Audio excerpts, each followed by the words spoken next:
Terima kasih saudara, masih di obrolan pagi RBTV dan sekarang masuk di segmen terakhir, masih tetap sama pariwisata Jogja Reborn. Ini kayak wajib banget untuk kita tunggu rebornnya, untuk boardnya.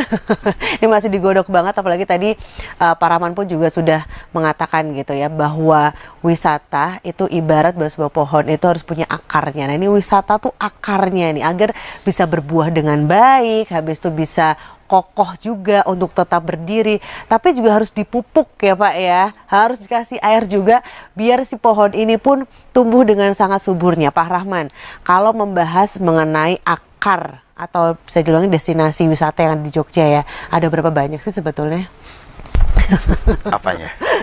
Wisata yang ada di Jogja ini ada berapa banyak nih? Destinasi kita itu totally kurang lebih, kalau desa wisata ada 165. 165. Kalau bersama dengan destinasi dan museum itu kurang lebih 260-an. Kurang lebih 265. Jadi cukup besar ya. Cukup besar. Nah, saya ingin menjawab kaitannya dengan akar kearifan lokal dengan pariwisata itu. Hanya satu kata aja saya mengatakan, Memayu Hayuning Bawono. Jadi itu kearifan lokal kita yang sedikit jarang untuk diungkapkan, bahwa memayu itu adalah memperindah, mempercantik. Kemudian di dalam memperindah dan mencantik itu, mempercantik itu adalah istilah menjaga dan memelihara alam semesta itu dengan keindahannya. Jadi bumi, alam ini sudah indah, dan kita harus mempercantik lagi dengan keindahan itu. Itu pesan pariwisata sih sebenarnya. Kalau saya boleh menitipkan salam, bukan selamat pagi yang ingin saya sampaikan, salam Memayu Hayuning Bawono. Kalau diperkenankan, karena Memayu Hayuning Bawono itu punya makna yang sangat mendalam. Ini historis kita, ini akar kita, bahwa sebenarnya manusia itu punya tugas untuk menjaga, memelihara keindahan alam semesta ini. Itu sebenarnya misi utama dari pariwisata kita. Maka jangan lupa, kita jangan hanya mengedepankan kepada profit saja, tetapi kita harus menjaga planet kita itu, yang di dalamnya itu tidak hanya manusia. Yang di dalamnya ada tumbuhan, ada hewan, ada spesies, ada udara, dan semua itu saling terhubung. Jadi bukan sesuatu yang terpisah. Manusia sebagai makhluk yang spesies yang paling dominan, yang diberikan hati nurani dan akal pikiran, itu harus mampu menjaga itu.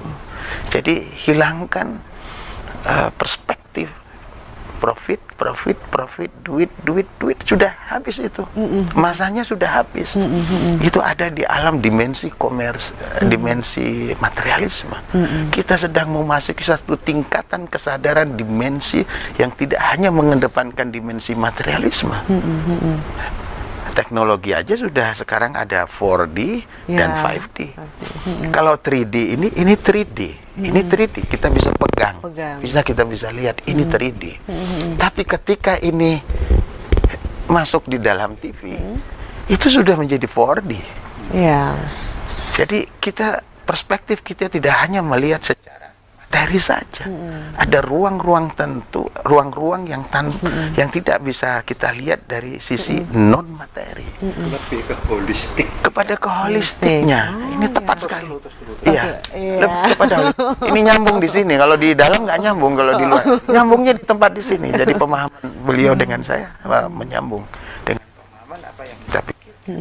Belum lagi 5D. 5D seperti contohnya hologram, nggak bisa dipegang, nggak bisa dilihat. Secara teknologi ada pergeseran antara 3D, 4D dan 5D. Kenapa tidak bergeser kesadaran kita? Kenapa kita hanya berpacu kepada alam materialisme saja yang mengedepankan kepada industri dan profit?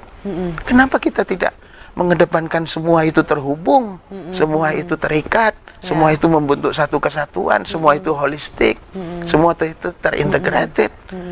Jadi kata-kata yang selalu dikedepankan adalah sinergi, kolaborasi, kerjasama. Tetapi di dalam sinergi itu kita masih ada kompetisi. Tidak ada bahasa sinergi itu, tidak ada kompetisi, tidak ada persaingan, tidak ada nomor satu. Namanya sinergi itu bersenyawa. Ya. Antara saya dengan beliau ini bersenyawa, kok bersaing? Maka sinergi yang masih memikirkan persaingan itu palsu, fake, palsu. Iya, Di betul. dalam sinergi itu tidak ada persaingan. Di dalam sinergi itu kebersatuan itu tidak ada merasa nomor satu. Semua sama. Semuanya sama ya, Tidak berarti ada kompetisi. nggak ada kompetisi. Ini harus kita pahami. Jadi kalau Mas Agus juga pasti masih ingat tahun kemarin kita kebetulan di Pancok itu ya, itu kan kita mengangkat temanya untuk sharing sessionnya itu satu frase yang sebenarnya sudah merangkup yang saya sampaikan tadi, satu frase aja, regenerative tourism. Ya. Tuh, fungsinya ke situ. Kita nggak lagi cuma sekedar sustainable. Sustainable itu nantinya akan larinya ke stagnan. Stagnan. Regeneratif adalah seperti yang disampaikan tadi oleh Mas Agus Rahman tadi. Ya kan? Kita di mana pariwisata itu dari seluruh unsurnya, seluruh pelakunya itu bisa menjadikan satu lokasi, satu tempat, satu area, satu masyarakat, satu populasi, satu lingkungan itu menjadi sesuatu yang lebih baik dengan pariwisata. Ya. Ya kan? Jadi bukan sekedar cuma dikeruk sumber dayanya atau dipakai, tapi juga apa sih yang bisa didapat dari situ. Betul. Dan ini tanggung jawabnya bukan dari sekedar kita mengendalinya bukan sekedar pelakunya, ya. Wisatawannya pun juga. Iya. Karena kadang-kadang kalau kita ngomong ke arah kadang-kadang kita sudah sering dengar responsible tourism, mikirnya itu tanggung jawab pelaku wisata juga. Iya. Aja ke arah itu aja. Harusnya itu dua arah. Dua arah. Ya, jadi para wisatawan ini juga dituntut untuk responsibel juga sebenarnya, dan itu cuman kita ada caranya lah untuk jaga itu. Baik, jadi memang harus bertanggung jawab juga gitu ya Pak ya, Oh kita iya, sebagai Mbak Sisi. wisatawan yang ke Jogja juga gitu, harus juga tetap menjaga, apalagi pun sekarang Jogja sedang ingin betul-betul menggodok gitu ya, agar si wisata ini pun berdampak baik bagi yang pelakunya maupun yang akan menikmatinya, bersinergi bersama, tidak fake, gak cuma media sosial aja yang bisa fake ya Pak ya. Ternyata masih banyak yang salah gitu ya dalam mengartikan bersinergi itu, masih ada saingan. Mungkin harapannya Pak gitu.